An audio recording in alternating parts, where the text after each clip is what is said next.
sur te canto pa' que te rompas y vuelvas a construirte. En este momento comienza La Eterna Vigilancia, contenido liberal con el doctor Fernando Dotti. Hola a todos, esto es La Eterna Vigilancia a través de Radio Cuervo Uruguay y como siempre tengo el agrado de presentar, estamos en vivo, al señor Fernando Dotti, protagonista de este espacio. Muy buenas noches. ¿Qué tal, Onofre? ¿Cómo le va? Buenas y lluviosas noches por acá, por Freventos. Sí. Hoy llegamos muy sobre la hora. Está como pero la bueno, Fórmula 1 en el último instante, bueno, pero más vale tarde que nunca, como dice el dicho. Tal cual. La verdad bueno, que... Lo escucho. No, que antes de comenzar quería agradecer especialmente a Radio Cuervo la cobertura del pasado viernes en la Parva Domus del evento de ALU, más allá de las descoordinaciones que hubo, producto de que, bueno, somos nuevos en esto, y en la organización, de que hay muchos detalles y somos muy pocos trabajando, hubo algunas desinteligencias que me consta que afectaron un poco la transmisión, así que a la vez que agradecer, especialmente también pedirle a los oyentes un poco de comprensión y disculpas a la vez por lo que pasó, pero bueno, en líneas generales, salvo esos detalles, anduvo todo bien, se pudo transmitir en vivo, Radio Cuervo estuvo presente, así que bueno, muy agradecidos por ello. Bueno, yo muy agradecido también por la oportunidad, por las palabras.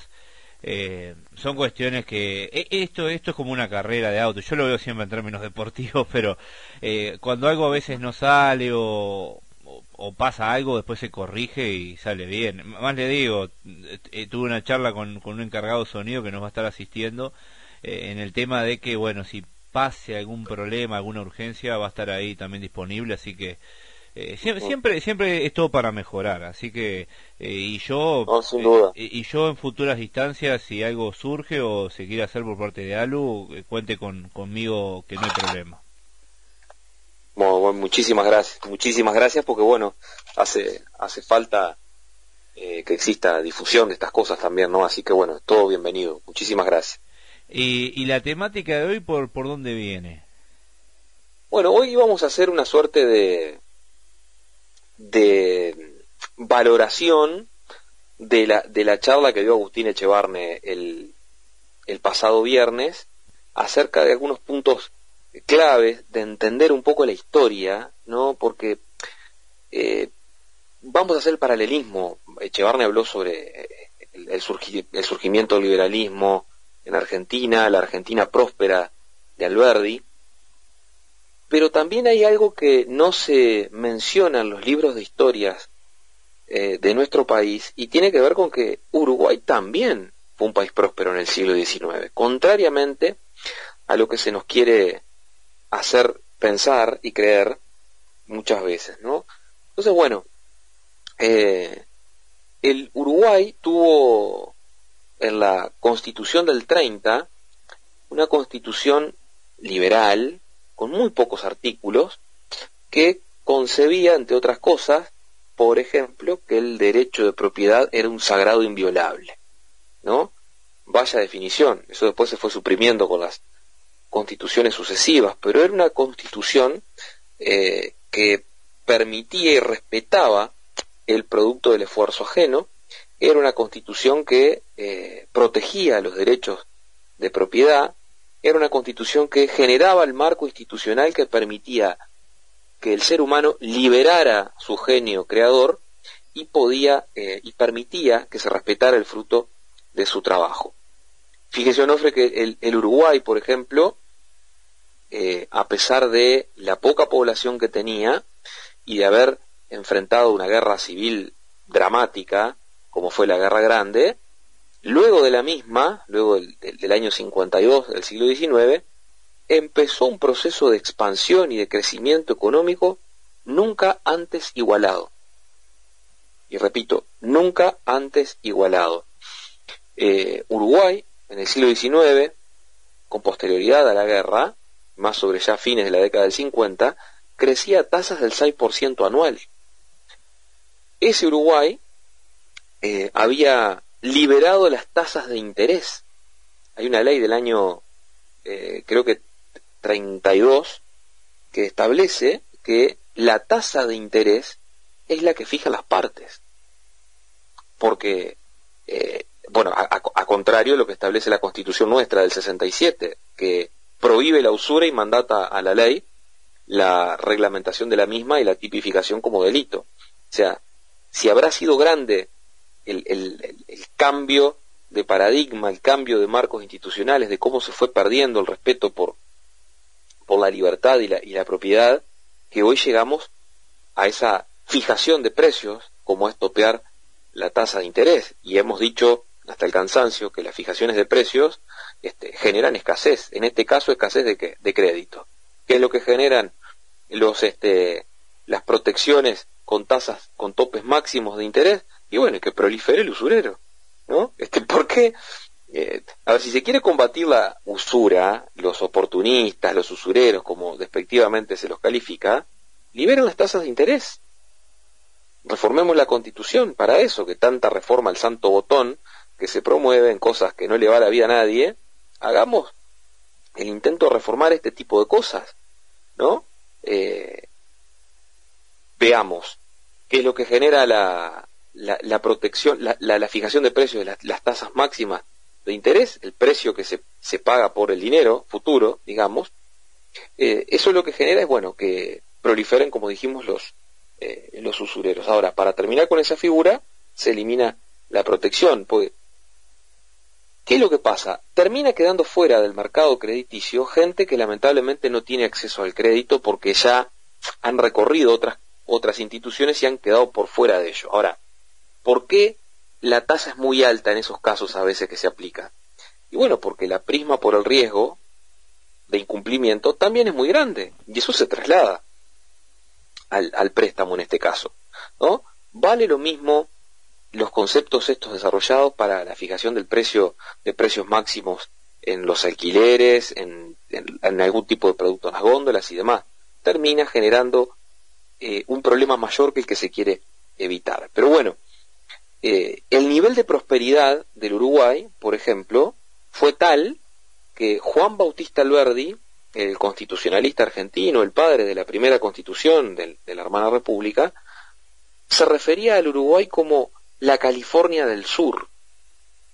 Estos países, Argentina y Uruguay, eran países que atraían no solo inversiones, sino que atraían gente que venía desde otros lados, desde otro continente, huyendo de la pobreza, ¿no? Y acá me quiero detener en un detalle que comentaba Echevarne el viernes. O sea, bueno, en 1910 Clemenceau, el 2 veces primer ministro francés, estuvo de visita en Argentina, Uruguay y Brasil.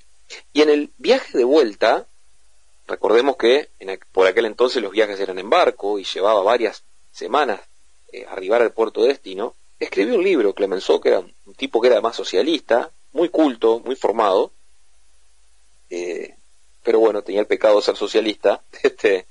Escribió un libro, ¿no?, comentando lo que había advertido por esta zona del planiferio. ¿Y qué es lo que advirtió? Y bueno, que aquellos inmigrantes que venían a la Argentina, por ejemplo, que muchos apenas sabían leer y escribir, y algunos no lo sabían, por hombrear bolsas en el puerto, ganaban 4 veces más que los salarios que se pagaban en París.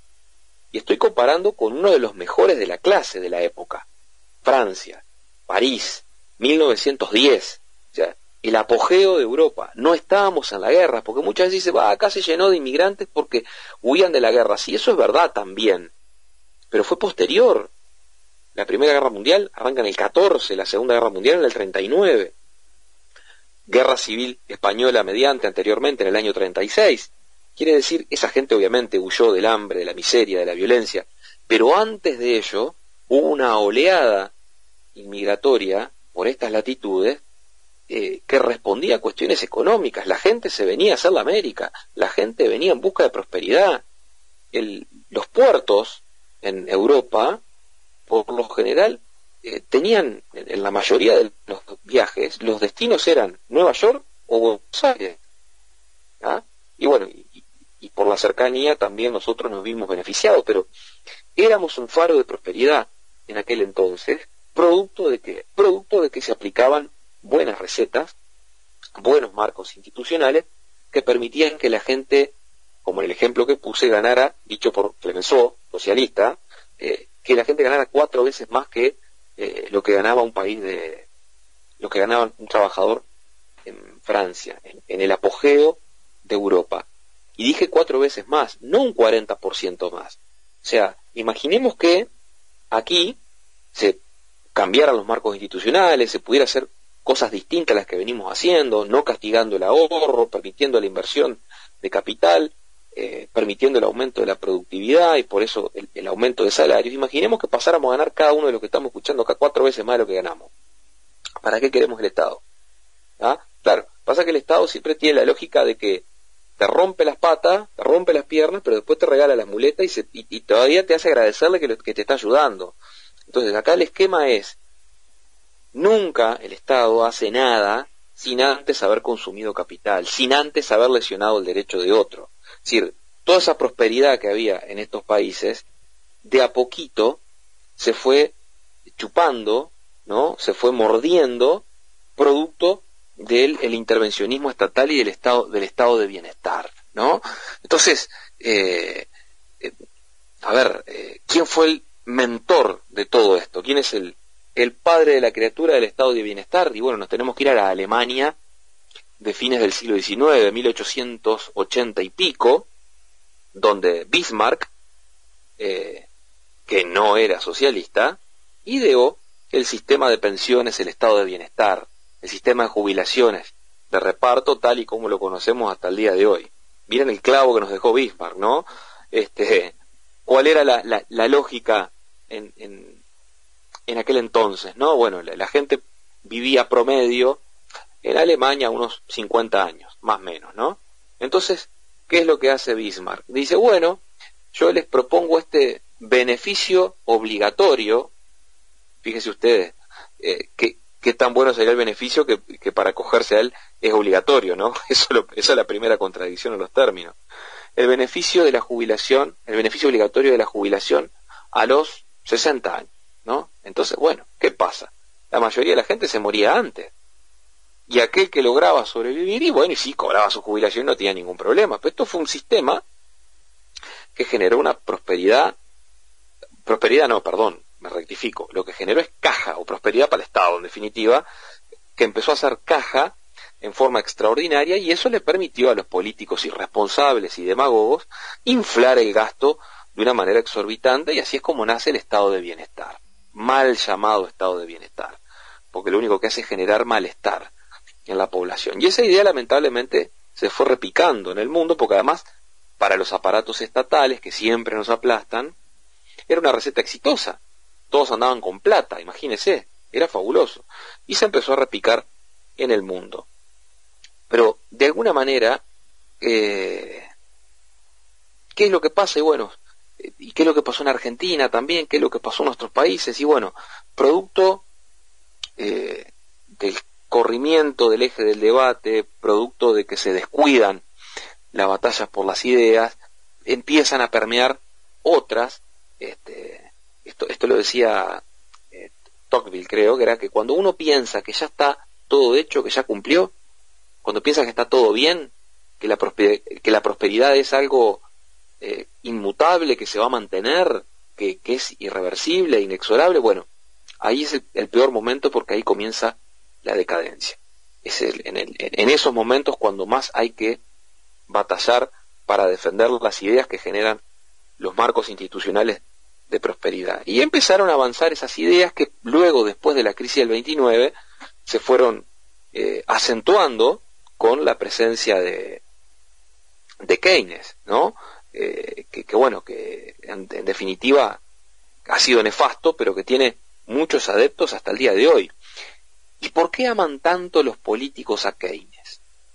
¿No? Porque esto es algo que es algo que es una doctrina que es probadamente fallida y sin embargo sigue teniendo adeptos. ¿Y sabe por qué, Onofre? ¿Por qué los políticos adoran y defienden a Keynes? Y bueno, porque Keynes les dio el sustento, el marco teórico que les permite a ellos seguir inflando el gasto, seguir en la joda del gasto público. Entonces, ¿cómo no lo van a querer? Les dio sustento, marco teórico. Entonces, claro, ahora, fíjese que en el largo plazo, ¿no? Le preguntaron, en algún momento le preguntan a Keynes, ¿no? Es decir, bueno, está todo bien con estimular el consumo para salir de las crisis, ¿no? Bueno, pero ¿qué va a pasar en el largo plazo? ¿No? ¿Cómo se sostiene eso? ¿Y cuál fue la respuesta de Keynes? Y bueno, en el largo plazo, y nos habremos muerto todos. Eso es lo que decía Keynes, ¿no? Entonces, significaría, lo que proponía era multiplicar la cantidad de moneda en circulación, y eso daba el comienzo a la inflación. Pero eso no le quitaba el sueño a este señor Keynes, porque si el peligro se materializaba, se lograba volver tangible, sería en el largo plazo, cuando ya todos estarían muertos. Entonces alguna vez Murray Rothbard, el principal discípulo de Mises, resumió la cuestión con un acierto muy singular, ¿no? Dice, esto que estamos viviendo, esto mismo, es el largo plazo de Keynes. Él murió efectivamente, pero a nosotros nos ha tocado estar vivos y tener que soportarlo, ¿no? Entonces me parece que he ahí un poco la tónica de lo que nos ha pasado, ¿no? Abrazamos ideas totalmente equivocadas, amparadas con teóricos que fueron funcionales a los poderosos de turno, y lo que pasó fue que el paradigma keynesiano, en el que salía del paro y la recesión, se salía del paro, de la recesión, vía gasto deficitario, y bueno, esto claramente parece algo del pasado, ¿no? Pero es muy importante dar la batalla, precisar estos conceptos, porque bueno, siempre va a haber gente dispuesta a vivir a expensas del trabajo de otros, lamentablemente, ¿no? Es decir, para alcanzar el desarrollo, en definitiva, lo que se trata es de liberar a la sociedad de esa carga acumulada por estilos de gobiernos que son, en definitiva, negadores del desarrollo del genio creador del ser humano, negadores de la espontaneidad social, y que durante décadas lo han hecho. El Uruguay no es ajeno a eso, y lo que hay que tratar de hacer es devolverle a la gente, a la sociedad, es decir, al mercado, que son lo mismo, la vitalidad y la creatividad que florece cuando se los deja en libertad. Eso es lo que hay que tratar de entender, porque lamentablemente estamos muy complicados, ¿no? Pero bueno, le cedo la palabra como para hacer algún contrapunto y tomo un poco de aire y seguimos. Sí, cuando estaba mencionando el tema de algunos funcionarios del Estado que se aprovechan, que viven a costa del trabajo de los demás, como dice Milei, ¿no? Los parásitos, ¿no? A mí me encanta decirles así. Uh-huh. Sí, es como que me da dulce para decir ese término. Música para el oído. Exactamente, una linda melodía, música clásica.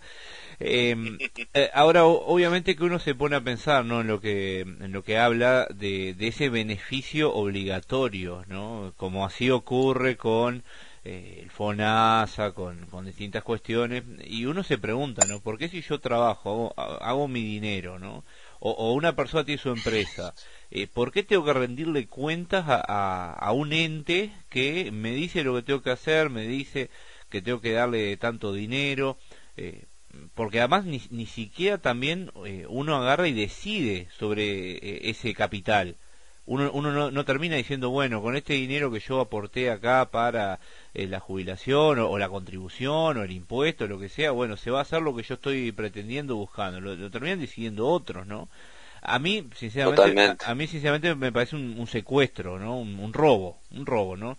Sí. Un robo del dinero de uno, y yo siempre lo menciono, capaz que lo mío es un poco radical con el tema, pero yo al menos no estoy de acuerdo con los aportes jubilatorios, en el sentido de que a mí me gustaría cobrar mi dinero entero y después yo veo lo que hago, lo junto, lo ahorro, no sé, pero no dejarlo en manos de otros y que decían a ver qué hago, ¿no? Porque tampoco... O se lo gasta, o se lo gasta de joda, no hay problema, pero es su dinero, es su propiedad, usted hace lo que quiere, porque además... ¿no? Digo, reforzando la idea que usted está desarrollando, que yo estoy de acuerdo con ello. Porque además también me parece un poco injusto, ¿no? Capaz que una persona agarra y trabaja y hace, no sé, 70 palos por mes y tiene que equipararse con otro que capaz que trabajaba, yo sé, 3 días, uno trabajaba 7, otro 3, y ¿por qué tendría que equipararme? Entonces me parece un poco excesivo, ¿no? El tema. Sí, totalmente, pero además volvamos al libro de Clemenceau, ¿no? Que hablaba que ganaban 4 veces más que en Europa los trabajadores en Argentina. Bueno, a principios del siglo XX. Si gano 4 veces más, déjame que yo no me saques vía impuestos para darme servicios de cuarta, déjame que yo elijo, yo me los pago, no hay problema. Si gano 4 veces más ahora, no dependo del político. A ver, esos estados, el uruguayo y el argentino, tenían un gasto público que no superaba el 10% del PBI. Hoy estamos arriba del 40%, prácticamente. Entonces, claro, obviamente, sí, cada vez se hace el cuento chino de que hay prestaciones gratis y en realidad no tienen nada de gratis, te la están metiendo por el otro lado vía impuestos, ¿no? Entonces es terrible la condición de esclavos fiscales que tenemos, de esclavos tributarios que tenemos tanto en Argentina como en Uruguay, y que ningún gobierno, porque han pasado todos, desde los militares, pasando por los colorados, los blancos, los frente amplistas, los coalicionistas, en fin, han gobernado todos. Y la lógica siempre es la misma, ¿ya? Vienen para quedarse, porque en definitiva el gasto público es el negocio de los políticos. Entonces ampliar el Estado, porque bueno, como hemos dicho, siempre le permite colocar premios consuelos para dirigentes que no consiguieron votos, los votos suficientes como para llegar al Parlamento, terminan siendo una agencia de colocación para familiares, para amigos, en fin. Y en esa lógica perversa estamos. Por el contrario, abogar por una sociedad abierta, libre, donde se permita, como decía, desarrollar el genio creador del ser humano, ese tipo de sociedades no necesita de los políticos, no necesita del Estado, porque muchas veces en esa fatal arrogancia, en esa suerte de megalomanía asombrosa, ¿no?, nos quieren hacer creer que nosotros no podemos vivir sin el favor de los políticos, y es al revés. Los que no pueden vivir son ellos sin nosotros, sin el saqueo que nos hacen. No hay nada más indigno, producto de este estado de bienestar, entre comillas, malestar, no hay nada más indigno que cuando viene una persona en un barrio carenciado y se abraza del cuello de un político y le pide por favor no se olvide de nosotros, ¿no? Pero ¿de qué diablo estamos hablando? ¿No? En fin, pero bueno, lo que hay que tratar de buscar es estados mínimos, economías abiertas, que es lo que hace que lo que nos va a permitir mejorar. Y sobre todo para los países pequeños como el nuestro. Un pequeño país necesariamente debe ser abierto. Uruguay, precisamente, fue próspero cuando fue abierto. Y luego retrocedió cuando se cerró, con la sustitución de importaciones de mediados del siglo XX. Uruguay fue un país exitoso en el periodo previo a las primeras leyes proteccionistas que aparecieron en el Uruguay, que fue después del militarismo de la Torre, 1875 en adelante. De ahí para adelante, bueno, después vino el Banco República. Había banca libre en Uruguay. No existía el Banco Central, no había Banco República, no había inflación. El Uruguay, después que se crea el Banco Central, en el año 67, cuya única finalidad, si uno va a su ley orgánica, es preservar el valor de la moneda, Uruguay tuvo inflación de 3 dígitos con el Banco Central. ¿De qué estamos hablando? ¿No? Ahora, cuando no tuvimos esas leyes proteccionistas del siglo XIX, lo que condujo fue a una tasa de crecimiento como la que dije. Fue realmente el siglo de oro de la economía uruguaya. Entonces, tenemos que tener especial hincapié en esto. Mire, acá encontré los datos. La tasa promedio anual del Uruguay de crecimiento anual entre 1830 y 1880 fue promedio, yo dije que era 6% anual en los años de bonanza. Imagínense que en el ejemplo que estoy dando, entre 1830 y 1880 tuvimos la Guerra Grande, ¿no? Pero la tasa en ese periodo fue de 5.4%. Y fíjese usted ahora esto que es relevante. Entre 1880 y 1930, la tasa promedio de crecimiento fue de un 2.6%. Y entre 1930 y 1980, con la sustitución de importaciones y el Estado te cuida y todo lo demás, fue de un 1,2%. O sea, con esto, ¿qué es lo que queremos decir?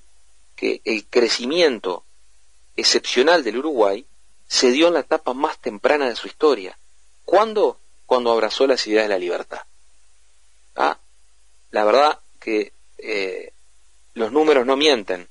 Los que mienten son los que hacen los números, como decía el contador Damiani. O sea que es así y hay que... en definitiva, el dato mata relato, como decía Sicardi, ¿no? Y es por ahí.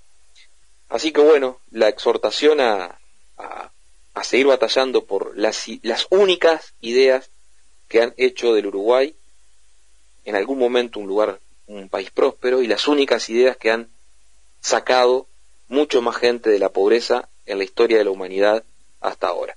Así que bueno, fue la hora, voy dejando por acá. Sí, por supuesto, y ahora que justo mencionó a Sicardi, un gran saludo y agradecimiento para Federico Sicardi, que la verdad no lo conocía en persona, y un gran muchacho, sin duda, con muy buenas ideas y con mucha disposición.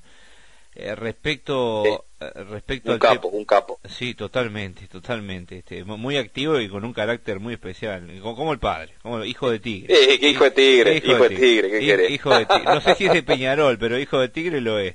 Bueno, fuera de broma, le dejo las palabras para el saludo final, y si quiere comentar redes o algún comentario respecto a algo, aproveche. Bueno, muchas gracias, Onofre.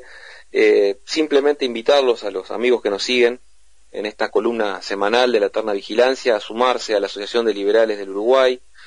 Nos pueden seguir a través de X o en nuestras redes sociales, Facebook e Instagram, porque bueno, es necesario que en esta batalla por las ideas, en esta batalla por la defensa de la libertad, que es en definitiva la defensa del futuro de nuestros hijos y de la civilización, estemos todos unidos. Así que los invito a ello, porque un futuro mejor es posible. Ese futuro existe solo si es liberal. Viva la libertad, un fuerte abrazo para todos. Como yo te quiero. Es el fin de la Eterna Vigilancia. Hasta una nueva edición. Arraso los nubarrones para que veas el cielo.